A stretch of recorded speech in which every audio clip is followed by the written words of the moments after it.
Hey guys, it's Rob here. Today we're going over a very unique store which is even more special as of recent. Springfield, Illinois. This is a location that not only houses the last CU1 stage, but also recently has become one of 5 legacy stores. There's also some interesting photos of this location, so I think this will definitely be an interesting location to cover. Before I begin, I want to thank Stardoge for being the original requester of this location, and also thank all these other people who requested the location as well. As usual, I've gathered information from multiple different sources, which I'll be linking in the description.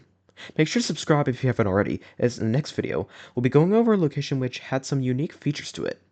Anyways, let's get into the history of ShowBiz Pizza Place and Chuck E. Cheese in Springfield, Illinois.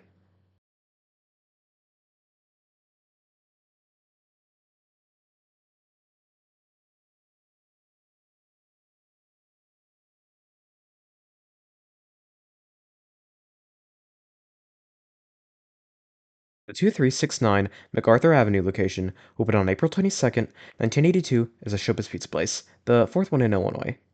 There's not much to discuss from this time, but we do have several photos from the first few years of this location being opened, all of the rocket fire explosion.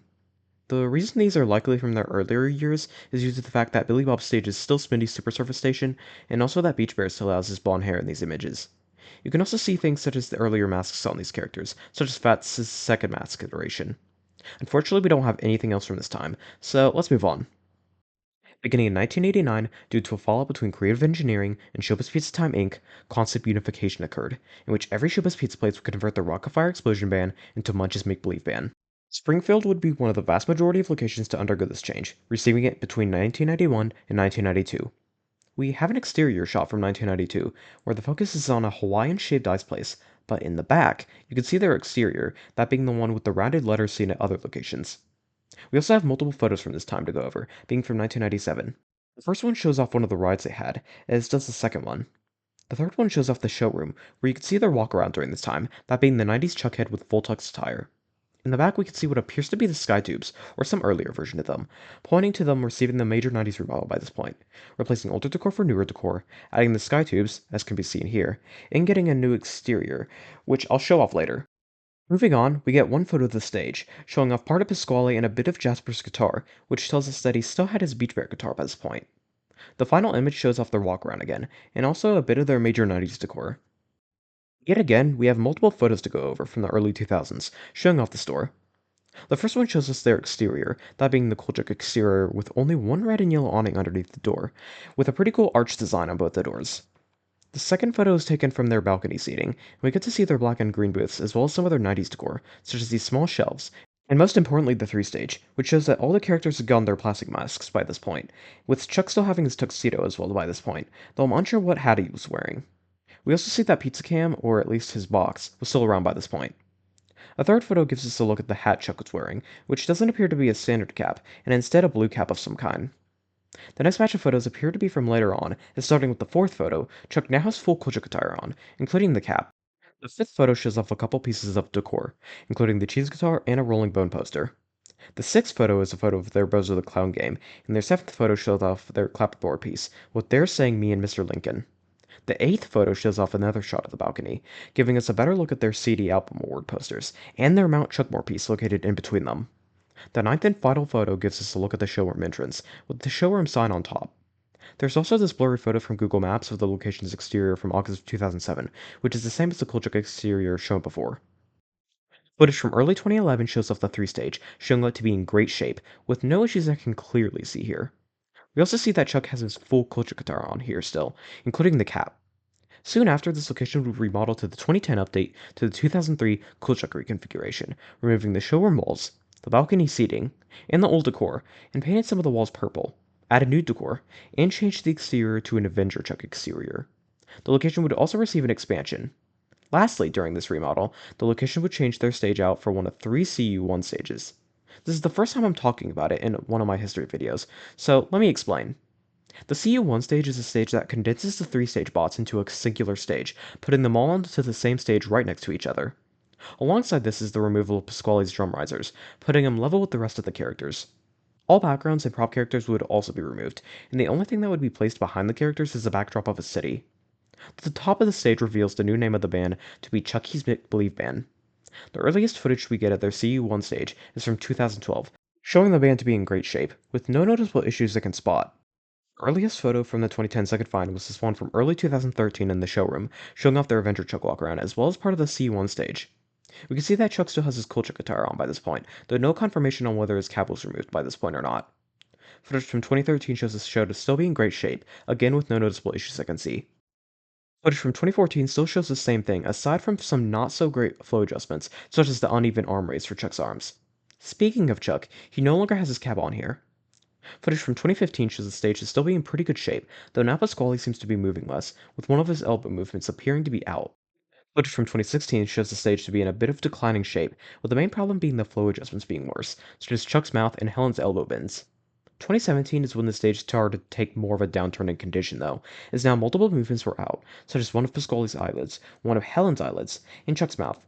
The flow adjustments also continue to get worse, with them being slower this time. 2018 does show the watch to be in better shape, though one of Chuck's eyelids is stuck shut, as is one of Helen's. The stage seemed to take a downturn again in 2019, with Pasquale not moving much again and one of Munch's eyelids being out. Footage from 2020 shows the boss to be in better shape again, though Munch's arms don't appear to be moving much here. The sky tubes and toddler zone would be removed by this point due to a certain pandemic. 2021 footage shows the stage in worse condition again, one of Munch's eyes being out of alignment and him just not moving a lot in general, as is the case with Pasquale as well here. 2022 footage shows the show to be in about the same shape, and this is around the time when Pasquale's elbows would pretty much cease to work during performances, not moving at all during them. Munch's mouth doesn't work here, and flow adjustment issues are present, such as Jasper's mouth. 2023 shows the stage in even worse shape, where we see multiple movements out across the entire show, mainly in Munch where he's barely moving at all, and problematic movements such as one of Chuck's eyelids sticking shut for long intervals. By early 2024, the show had declined quite a bit in shape, with the best conditioned characters being Chuck and Helen, who had their own set of problems, such as one of Chuck's eyelids being out. Munch and Pasquale barely move here at all. Come May of 2024, Springfield will be announced to be one of 5 legacy stores to be keeping the animatronics for their 2.0 remodel. By this point, Springfield had become the last CU1 stage, and now would remain due to being a legacy store. Although this didn't help with Springfield's condition immediately, come the time of the grand reopening, things changed. We'll get into that in a moment, though. Springfield's 2.0 remodel ended up being one of the least changed out of all the legacy stores, with the only real changes being the addition of a dance floor, specifically the 2019 remodel, and the repainting of the walls. There were also other minor things, such as adding game room TVs, but for the most part that was it.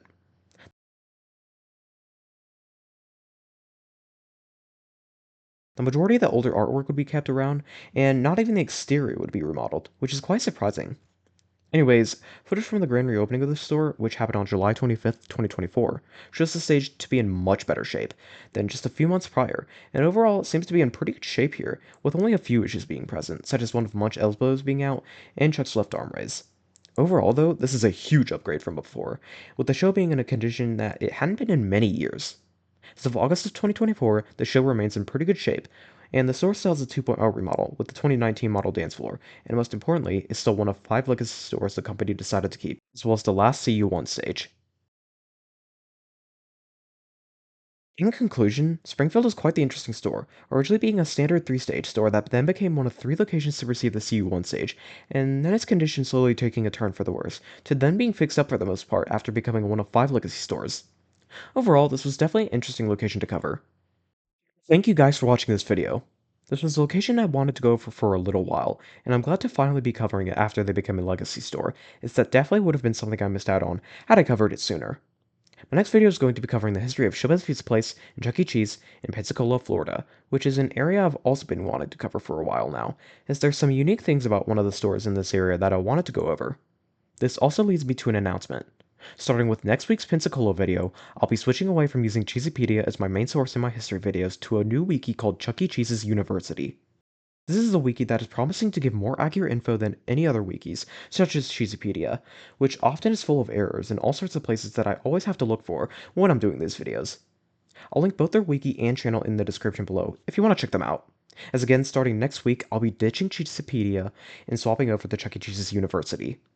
Anyways, if you'd like to see the Pensacola video, make sure to subscribe and ring the notification bell so you're notified when that drops. God bless, and I hope you all have a blessed day.